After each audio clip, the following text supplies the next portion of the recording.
Exodus 31 to 33, God said he was the one who gifted people with the talent to make all the items for the tabernacle.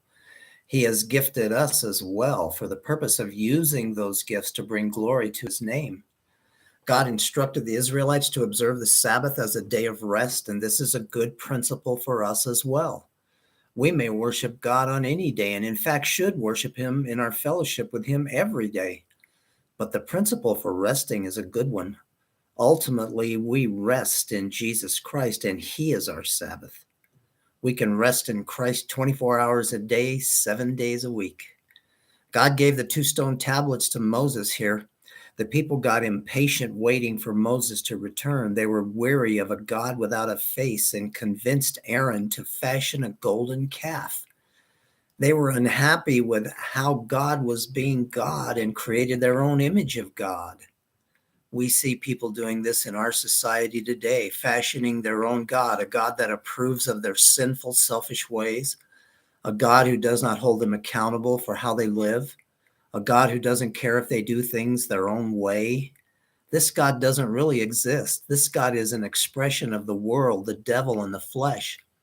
Are we submitted to the real God and his way of doing things?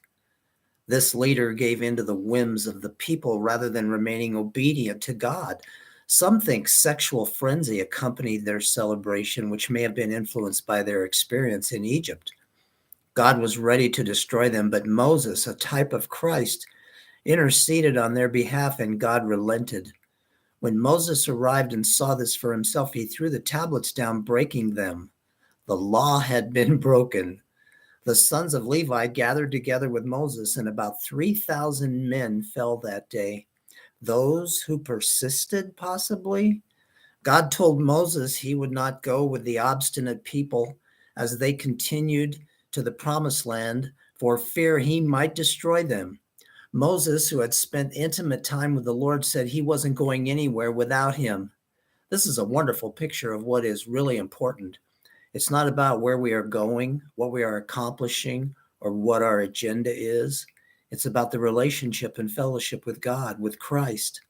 Regardless of what's on the schedule for us today, the best thing about it is that we are going to be in intimate fellowship with Christ as we go.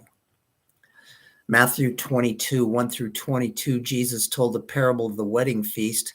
The king represents God who invites all to the feast, but they are not interested. They have more important things to do. Is this you? The king's servants went out and invited both evil and good, even the Gentiles, and the wedding hall was filled. One showed up without wedding clothes on. It's interesting that the man, when confronted, was speechless. We can't attend the wedding feast without being clothed in Christ. If we are not clothed in Christ, there will be absolutely nothing to say. He was assigned by the king to outer darkness where there is weeping and gnashing of teeth, eternal torment without God. This is Jesus saying this and warning us. The religious leaders tried to trick Jesus, asking him if they should pay taxes. Jesus said we should render to Caesar the things that are Caesar's and to God the things that are God's. There are 2 spheres of authority here, and we have an obligation to both in proper measure. God's ideal is that government operate in a way that serves, protects, and does what is good for the people. If the government does not do this, and we are experiencing this in our society right now, we as believers follow and stay loyal to God, not to the government.